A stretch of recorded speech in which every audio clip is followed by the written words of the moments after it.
welcome. I'm Bob Jimenez, your host for Islam and Contemporary Life. Conversations with Professor Dr. Fathi Osman. Islam is one of three great religions in the world, often referred to as the Abrahamic faiths. Judaism and Christianity, of course, being the other two. But here in the West, a lot of people don't see that relationship. So for the next hour, we're going to have a conversation with one of the world's leading scholars and thinkers on Islam, Professor Dr. Fathi Osman, and he's going to help explain and interpret, through the Islamic perspective, of course, the relationship, this unique relationship between Islam, Christianity, and Judaism. Professor, thanks very much for being with us. I'm looking forward again to a conversation with you. Thank you very much. It is my pleasure. Let's begin where I guess we should begin. Define the term Abrahamic faith and discuss Islam's position within this tradition. The Abrahamic faith simply and basically is monotheism, worshipping the one God. First acknowledging and recognizing that there is one God, and then the relation between the human being and this one God is worship, and no other associate would have the same place. All the worship should be devoted to the one God and Lord. Abraham is very important in Islam. It may be significant that Mecca, with all its importance geographically with regard to the spiritual geography, very important to Muslims, and Mecca started its importance by building this sanctuary or house of worship for God, which is called Kaaba because it has a cubic form, and this is very, the word Kaaba is very close in Arabic to Muka'ab, that means cube. All this happened in the time of Abraham, not in the time of Muhammad. So even the sanctuary or the house of worship, which all Muslims from all over the world come to visit it at least once in lifetime, as one of the pillars of Islam, this place was prepared and established by Abraham.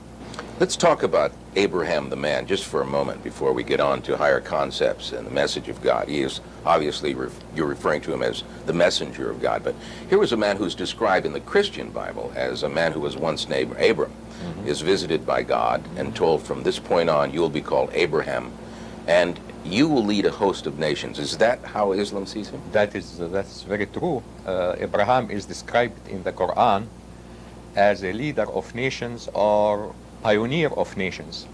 As a matter of fact, he is described as crystallizing many nations in his leadership, in his personality. As it is said in Arabic, in Abrahamic kana ummah, and ummah means nation. So he, in his personality, he is a crystallization of a lot of people, a lot of peoples, not only an individual. And the name of Abraham, the same story, he was just an ordinary person and he was chosen by God. He was given the power of argument. He argued against his uncle. He argued against all his people who either worshipped the sun or any sort of cosmic figures or idols. And he had the power of argument to argue against these very strongly.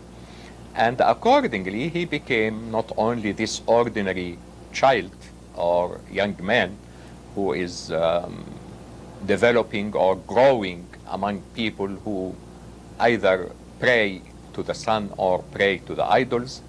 He argues against worshipping these planets or stars, arguing against worshipping these idols, having a very sharp and clear-cut way in monotheism in a time in which everything was symbolized in a way or another. Even those who may believe in a super god or supreme god, they would say that these idols or stars are just symbolizing this supreme God.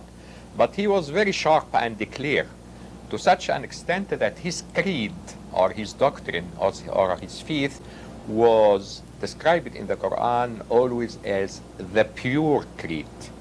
So he is a great man, a great of great character and personality, and he is also of a very pure thinking and crystal thinking. He was not confused at all with regard to this point. Whenever he goes, according to the Quran, he went from Canaan land to Mecca and built their Kaaba with his son Ishmael. According to the Bible, when he came from Ur to Haran to Canaan land, even to Egypt, he tried to remind the people of God and built an altar for God wherever he goes. So with regard to his faith, he was very clear, he was very sharp, and he was devoted to clarify this faith wherever he goes in any place.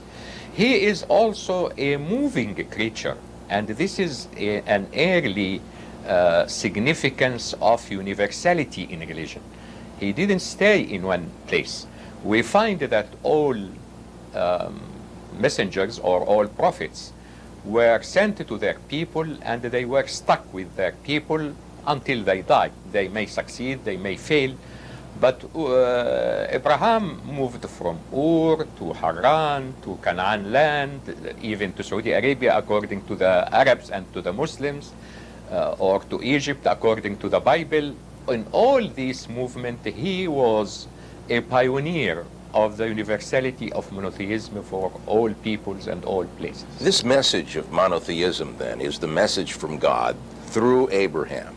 Is it intended for all humanity? And I guess that's reflected in his travels. Definitely, and that's why it is a part of the Jewish tradition, Christian tradition, Muslim tradition. The name of Abraham is mentioned in the Quran more than 60 times. And in 13 of these times, he was described as a pioneer for Muhammad, and Muhammad is just a follower of Abraham and his faith. And he was always praised for many aspects of his personality, for his clear logic, for his strictness in the faith, and having this pure faith, for insisting and persisting on this faith in whatever the occasions might be, even when he was thrown into fire as a punishment. In all this, he represents really the ideal. As a matter of fact, Muhammad was taught in the Quran to follow his model as a model for prophethood. All right.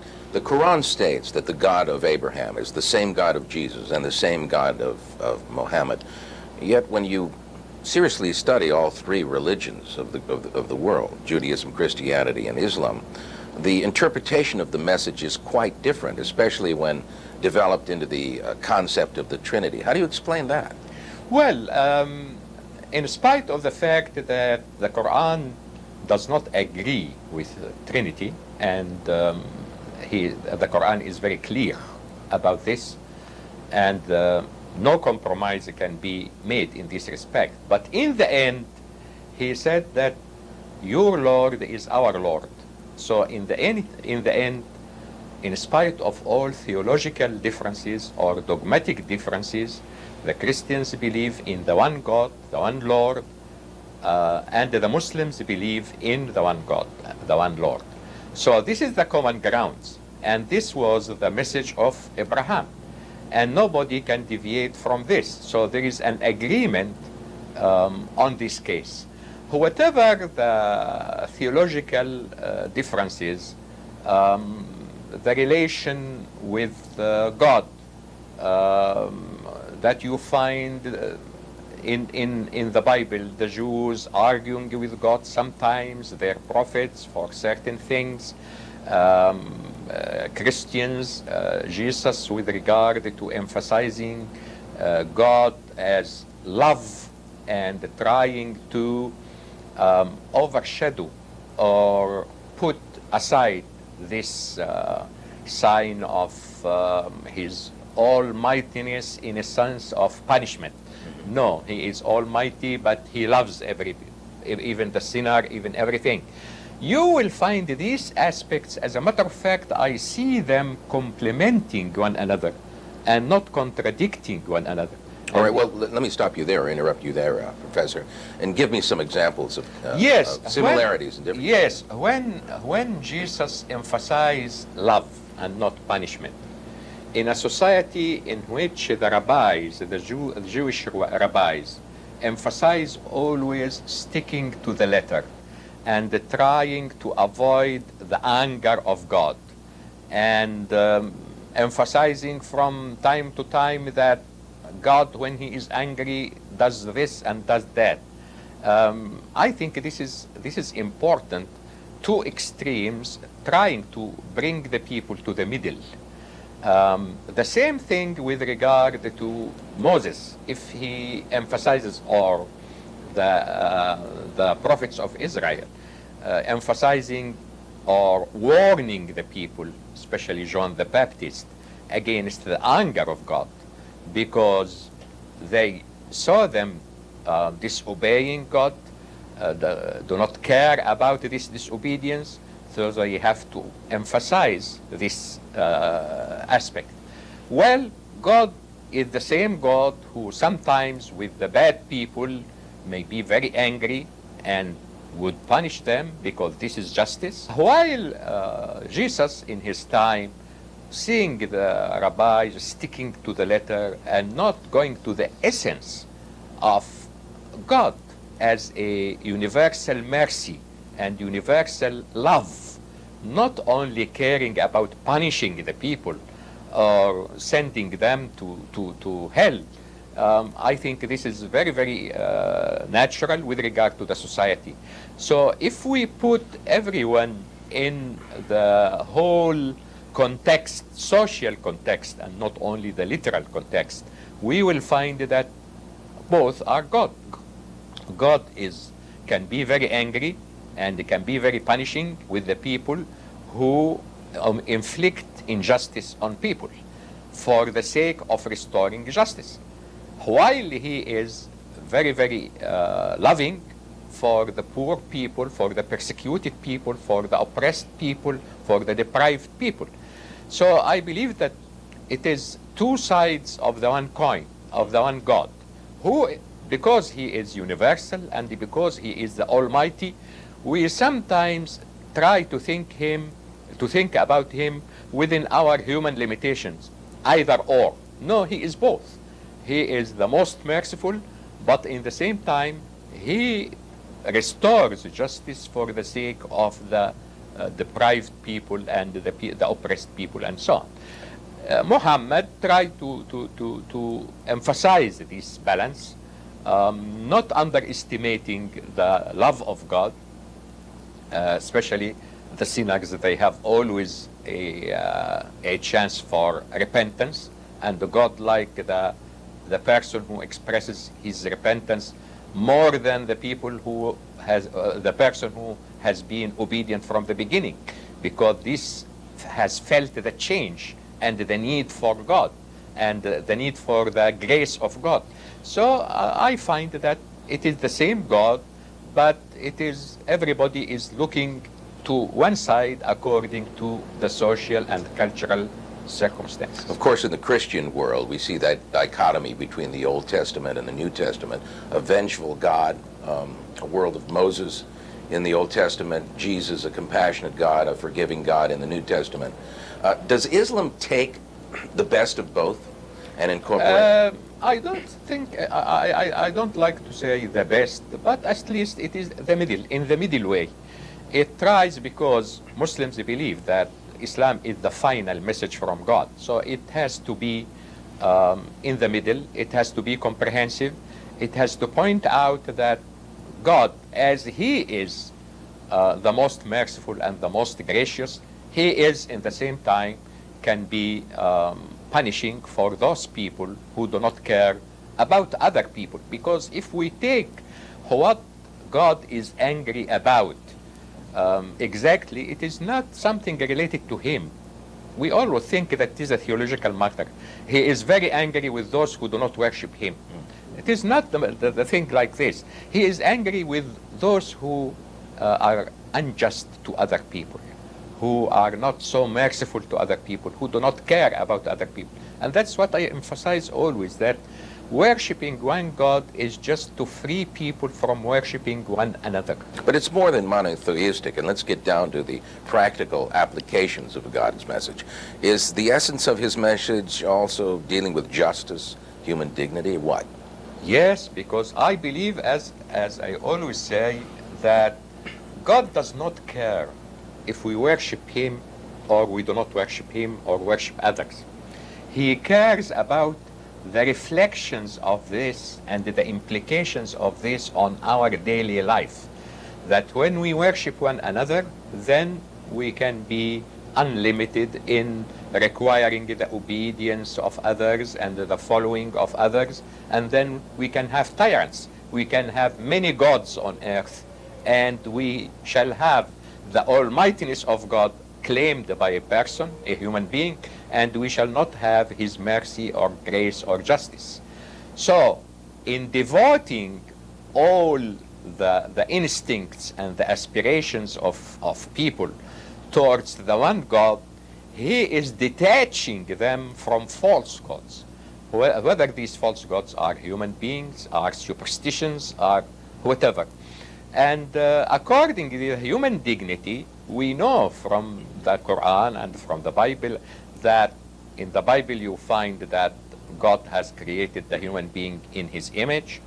In the Quran you do not find this. The Quran is emphasizing always that God is transcendental, but it is emphasizing that God has breathed in clay with his from his spirit, and according to the first human being was created. So there is something divine in every human being. And accordingly, God said in the Quran that he has conferred the dignity in all the children of Adam per se. Not just the Muslims, the monotheists, the Christians, the Jews, those who worship him. There is something divine and accordingly dignity in every human being, because it is a representation of something divine, God's Spirit. Okay, you have an Abrahamic faith, specifically Islam, that advocates, upholds, and practices human dignity. Yet, Judaism, Christianity, and Islam are all side by side in slavery. Here, this is a historical development. I believe that all religions, all messages of God give indicators and general principles, and they leave to the people the understanding and the implementation according to their circumstances. Because if there is a direct shock or a sharp shock, the religion may not be able to be rooted in a certain society. There is a strong tradition there against this principle. So it is important to say that worshipping should be devoted to the one God. You are the worshipper and the servant of God only. And even the word slave, it is hated and it is rejected in Islam. You can say my boy, my girl, but you cannot say my slave, my male slave, or my female slave. So I believe that giving the emphasis on certain indicators, this is the function of religion, the message of religion, because it is a long-term project. It is not like a law issued today to make a certain result. It is something ongoing. And accordingly, it is very important to give the human intelligence and the human mind the principles that can contradict slavery and allow them the suitable time to understand and to implement this in their society. And this is what happened. I am afraid that this didn't happen in the history of Islam for a long time, or for the history of Christianity, or for the history of Judaism. But there are many indicators. If the Jews understood them well, or the Christians, or the Muslims, they would definitely abolish slavery. But what happened, unfortunately, that slavery was not abolished according to a philosophy or a message, but after the Industrial Revolution and having the machine which was cheaper than the human being. So all the world share the responsibility in not understanding the essence of God's message in freeing the human being.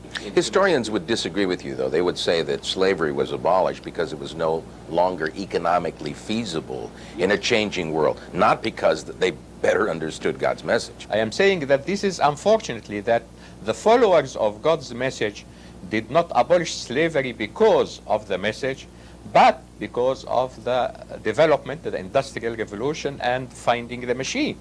So this is a failure with regard to all the followers of the Abrahamic faith. It is really a pity that in spite of all this thinking, they do not think that slavery should stop.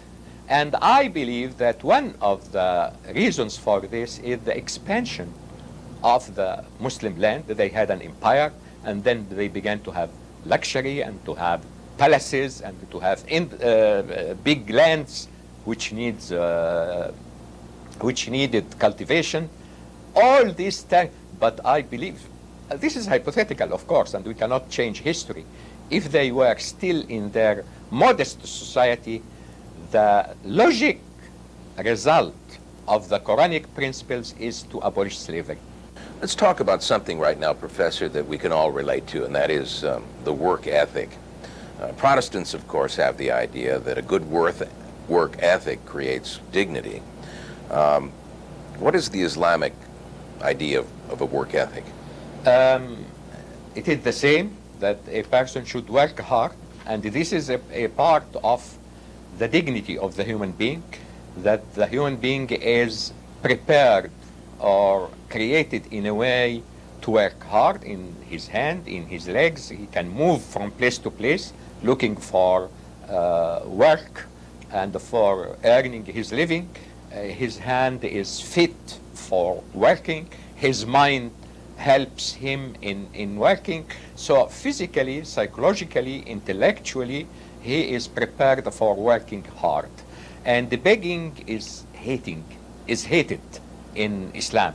The person should not beg or should not ask for assistance as long as he can or she can earn one's living. Of course, cooperating, and when the person is disabled, that's something else. Then the society should help this deprived person. But as long as the person can work, he should work with his mind, with his hand, without his legs, with his mind only. In any way, he should earn his living.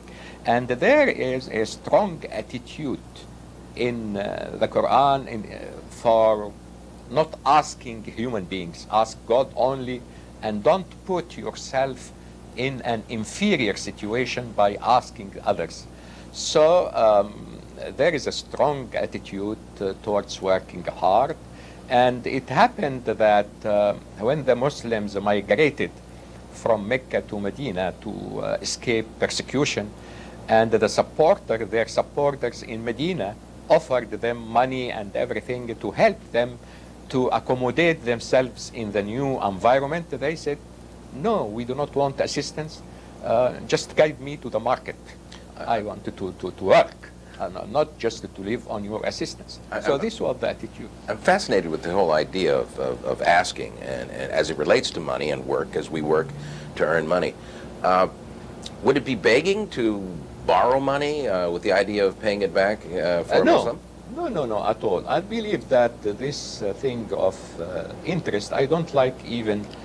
I think that what is prohibited in Islam, in the Quran, it is what is prohibited in the Old Testament, that is usury, but not interest. Interest is something economic, built on the fact that the fact of the circulation of money, and that the money, when it is not circulated because it is given to other person, it will bring money to the other person, but the owner of the money would be deprived from anything that can come out of this money. So it is fair that they share this benefit, and both are benefited from this capital, the primary owner of the capital and the borrower. So I believe that what is prohibited is the exaggeration of interest to a certain extent that makes it a sort of exploitation. As we know now, the developing countries, for example, their loans from international banks, the interest have become more than the capital that they borrowed. So there should be a sort of ceiling, not only left to the supply and the demand or to the market.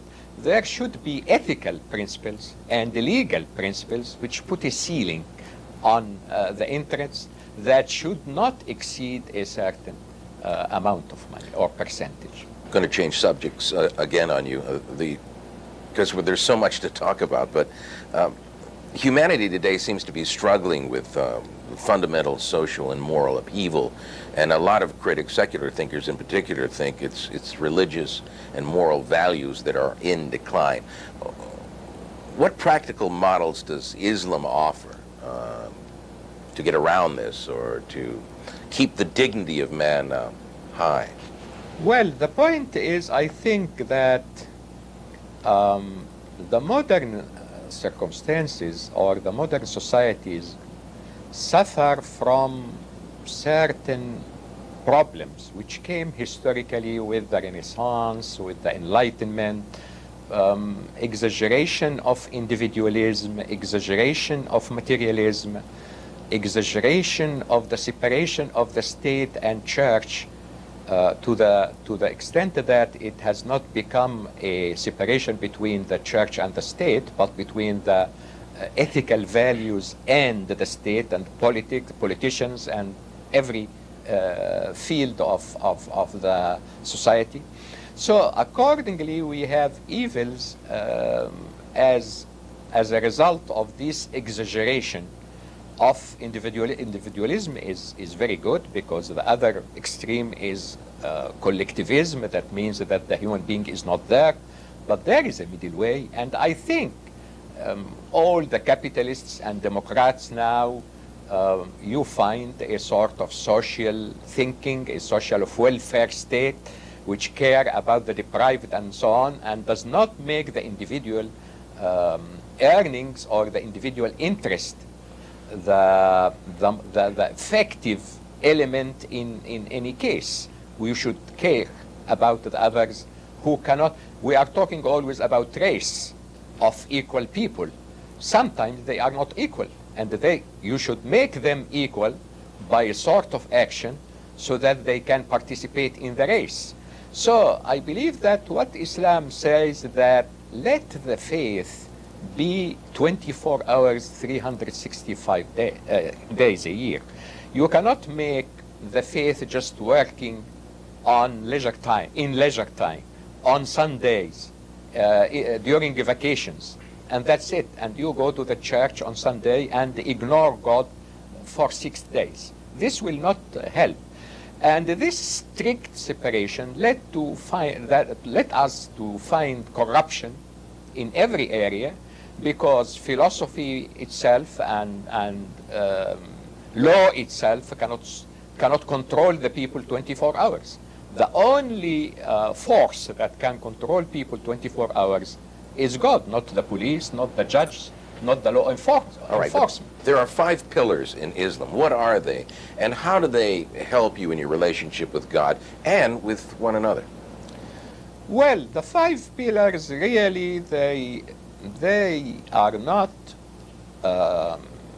encompassing all Islam, but they are the symbols of Islam which inspire people in all their life. The truth is that you get the inspiration from prayers 5 times a day, from fasting a month during the year, from giving the dues to the poor, from going universally to the pilgrimage once in the whole life to the place which was built by Abraham and his son Ishmael, not by Muhammad. All these are supposed to give you a certain indicator and inspiration to be ethical in all your life. The real worship is in dealing with one another, and this is the essence of the message of God and the essence of obedience to God, which is emphasized on all the religions. It's not the individual pillars, though, but taken together that helps you relate to your fellow human That's being. very true. That's very true. And I get this like when you have a car, and from time to time you check, you tune it up, to make it suitable. But it should be first a car, and you should use it in going from place to place. So the human car or the human machine, it may need some adjustment, some valves needed to be perfected, sometimes complete change, like in going to pilgrimage for almost a month or 3 weeks or 2 weeks. You leave the place and you do something different and you are dressed in something different and so on. To give you the message to self-correct yourself. It's interesting because in Judaism and Christianity, there's the rabbi and there's the priest, sort of an intermediary between you and God, but also a person that sort of reminds you constantly that you should practice these self-disciplinary behaviors that bring you closer to God. Islam has no such thing as a priest or anything, so how does one stay on course? Well, the direct relation. Everybody has this breathing from the Spirit of God in himself, every individual, Muslim or non-Muslim. And the only thing is just to tune himself to direct this channel towards God, but it is in every human being. So the direct relation is there. We have teachers. We have no priests, but we have teachers who may guide us, who may tell us what the Quran says, what the traditions of the Prophet say. But we rely basically on what I prefer to call the spiritual compass. God has created in every human being, in Tibet, in the jungle, in every place, a spiritual compass.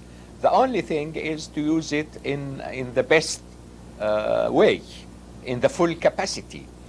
What is the message of God, the Quran or the Bible or whatever? It is like the catalog. When you buy a refrigerator, the best use is according to the catalog. So the best use of the spiritual compass put in you by God is according to his guidance in the Quran or in the Bible or through the different prophets. All right, message to Abraham, Moses, Jesus, and then to Muhammad. Did this message change down through the centuries, or is it more of a continuum? They are continuing in their essence, but of course the understanding of the people may change according to their cultural circumstances, social circumstances, because if the sources are permanent and are fixed, the sources of God's message, the receiver is changing, and that is the human being. So the human being, their needs are changing, their understanding are changing, and they are getting from the permanent message the guidance to accommodate what they need in a certain society. So we find that the Talmud, after the Torah, first we have the other chapters of the prophets after Moses, and then we have the Talmud, and then we have the Midrash in Judaism, and then we have the decisions of the Rabbi, the Halakha, which is equivalent to the jurisprudence in Islam. We have all this, and then we have the Catholic Church with all its decisions, the Protestant churches and the Protestant movement. We have all this which really enriches the message of God and trying to accommodate it to the changing and the variable circumstances. And this is something that has to be done. God's message and ideas and beliefs are absolute, but they have to be accommodated and adjusted through societies. That is very true. That's very true, and I think this may be missing, and this may be causing the argument, can we stick literally to the Bible or to the Quran, the fundamentalists in Christianity, and now we have them in Islam, or we can just put this aside and have the general morality and so on. I think both extremes are wrong. All right, each religion has an idea of justice. The Jews, the Christians. What is Islam's understanding of justice? Justice in Islam is comprehensive, and it starts from the nucleus of the society, from the family. Because if the father and the husband, as a male figure in the family, is a dictator or is a patriarch, the society will go patriarchal, and there is no way to educate people to accept democracy while they are not democratic in their own homes. So in Islam, justice starts from the house, and freedom starts from the house. No, even the child, he is urged to say the truth and to say what is wrong, from politely and so on, and decently, but he is urged to do this as even in his childhood. So if we have this atmosphere of justice from the beginning, because if we lose justice in our home, we cannot impose it in our state, and we cannot impose it in the world. All right, justice between genders from an Islamic perspective. Well, men and women are equal. In Islam, we have no strong source which says to us even that that Eve or the wife of Adam was created from his rib. We know from the Quran that both are created from the same source, from the same spirit and essence. They are equal from the beginning. We haven't in Islam that Eve seduced Adam. As a matter of fact, they were both seduced by Satan or by their aspiration towards curiosity to know what was prohibited and why it was prohibited. And both repented, and both came to the earth forgiven. The sexual instinct is not a punishment. It is a preparation for living on earth and having generations on earth. So many things that make both are equal from the beginning. Then on earth they are also equal in the family, equal in the society.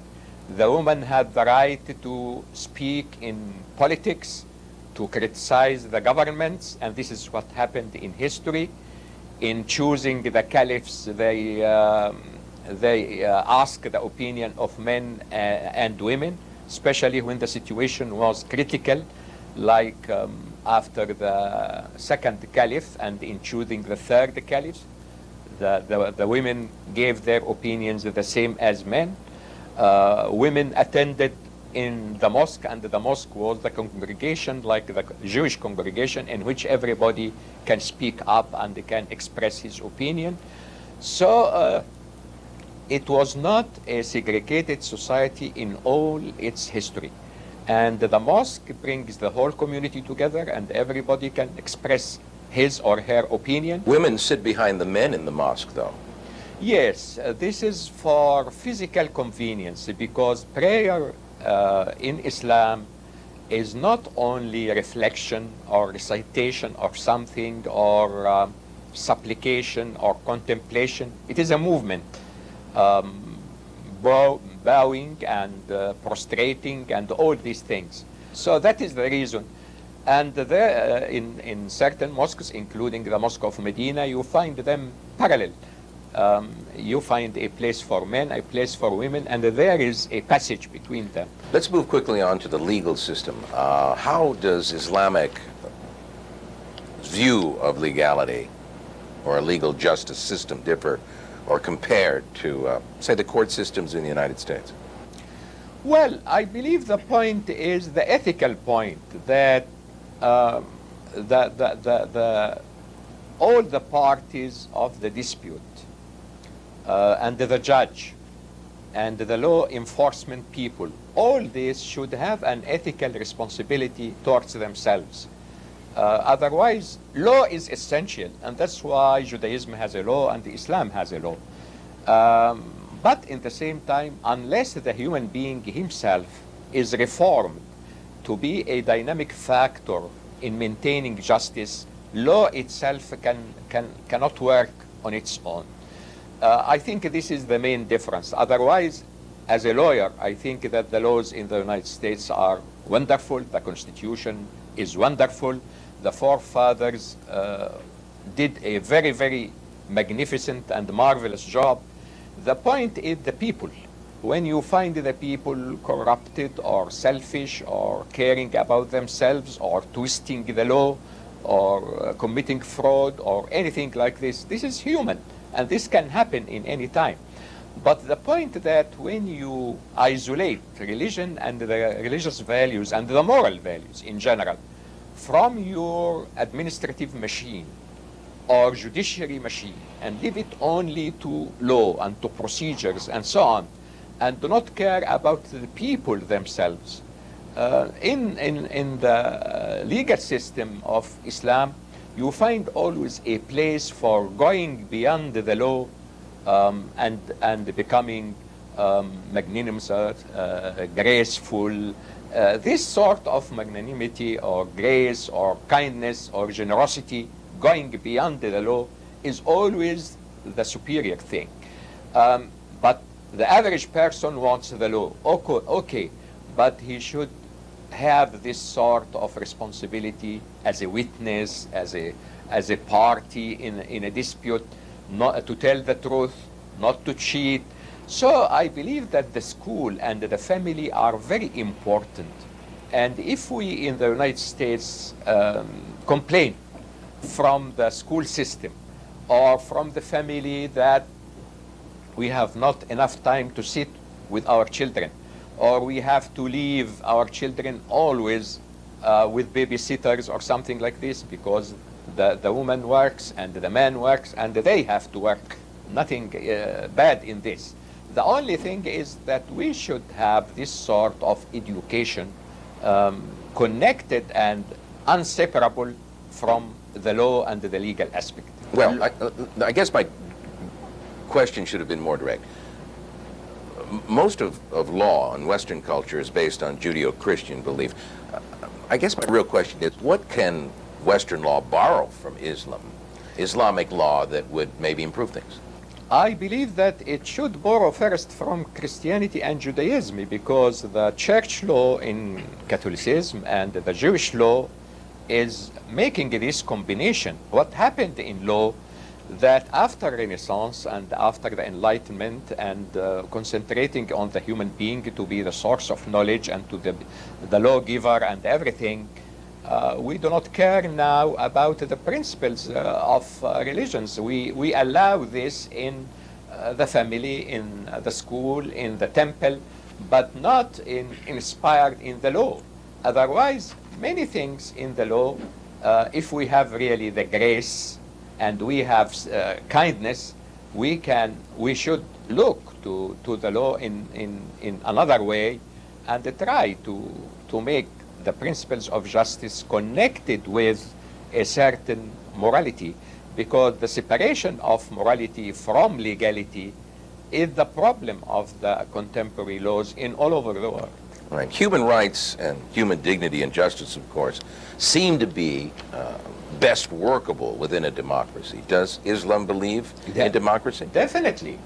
Democracy is essential unless we have democracy, because democracy is social democracy, economic democracy, political democracy, equality of opportunities, not only equality philosophically. And I believe that the Democrats or the free thinkers have gone from one stage to another. For example, from the beginning, since the American Revolution and French Revolution, they said freedom and equality, but they concentrated on freedom, and they did not really concentrate on equality. This happened in the 18th century or 19th century. Then in the 20th century, we began to say that without real equality, there is no freedom, because there is a part of the nation which is not free. And accordingly, we began to speak in the 20th century about equality and equal opportunities and ethnic equalities and pluralism, but it was national pluralism, pluralism within the country, but not in the whole world. Now, in the 21st century, we are talking about globalism. Globalism is universal pluralism. That means that all the world should have equal opportunities. Democracy is basic for the human being. The human being, not if we want him or her not to be an animal, there should be socio-economic democracy and political democracy. As I mentioned at the beginning of our conversation, there's somewhat of a mistrust or a misunderstanding between Islam and Judaism and Christianity, all, as we said in the beginning, rooted in this Abrahamic faith, this Abrahamic message through God. How do you as an individual, as an intellectual, a professor, go about trying to bring us closer together as our world grows stronger? I believe by returning to the sources. When I speak quoting the Bible, I think I find a reaction among the Muslim audience, the Christian audience, the Jewish audience. The point is that we deviated from the sources to such an extent that the Westerners, of course, were influenced more by the Renaissance and the Enlightenment and the many ideas which are neglected now because they have proved to be insufficient, if I don't want to use the word false, that the human being cannot be this God, this human God. Many deficiencies are there, physical, psychological, in many ways. Now the cognitive psychology is trying to say that the human being is not just an animal, and we cannot deal with him or with her as we deal with any animal or any other biological creature. The psychology here mainly represented in the cognition. But as you say, we've diverted from the sources, and because of that and various events and histories that have influenced cultures and caused them to change, there are these divisions, there are these hostilities between the West and the East. Do you believe that someday the great faiths will come together, finally come together, to try to understand the world and make this a better place? I believe so, and I think the beginnings have started. I have been involved in this country in the interfaith dialogue since maybe 30 years. America is pioneering in this way, and it began also in Europe, later than in America, but after some time, now since at least 15 years or something, this dialogue has begun in Europe.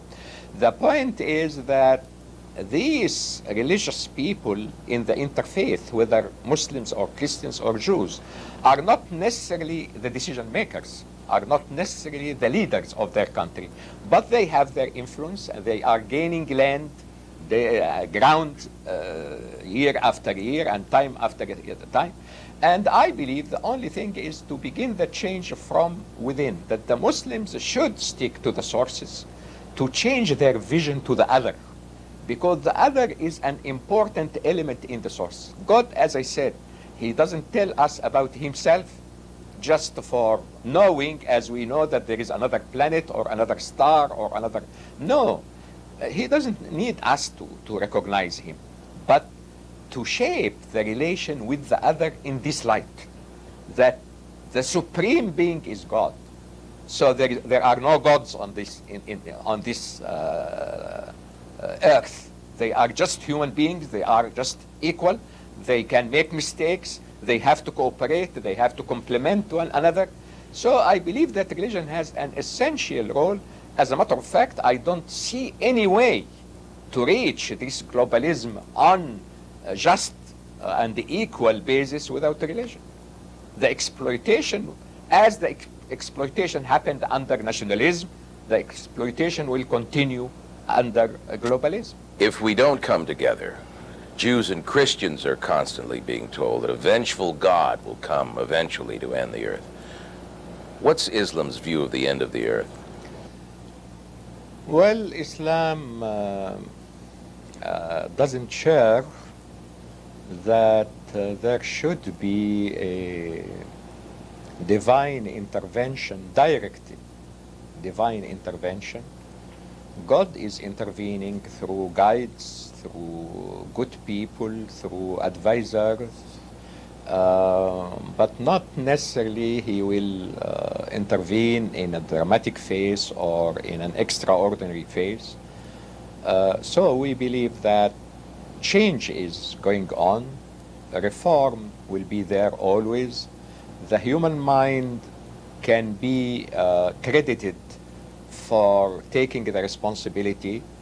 Whatever the deviation may be, we shall find reformers, we shall find guides, we shall find people who will remind others to return to the sources and use the human mind in coping with the changing circumstances. Because returning to the sources only without coping with the daily needs will not succeed. And it will be just for the people who are isolated from life or tried to live with the religion when they are not working. We want a working religion which work with the people and which accompany the people 24 hours a day and 365 days a year. So this is the responsibility of religious thinkers, of religious guides everywhere. And I am really here, I don't think that those who stick to politics only or to these political problems, politics will always bring differences to people. We have to return to the sources and to the ethical richness of all these religious divine guidance so that it can remove and wipe out selfishness and egotism and narrow-mindedness and so on. Professor, I'm afraid we've run out of time. Thank you very much for a very interesting and informative hour. Thank you very much. It is my pleasure. I enjoyed the discussion so much. And thank you. I'm Bob Jimenez, and you've been watching Islam in Contemporary Life, Conversations with Professor Dr. Fathi Osman.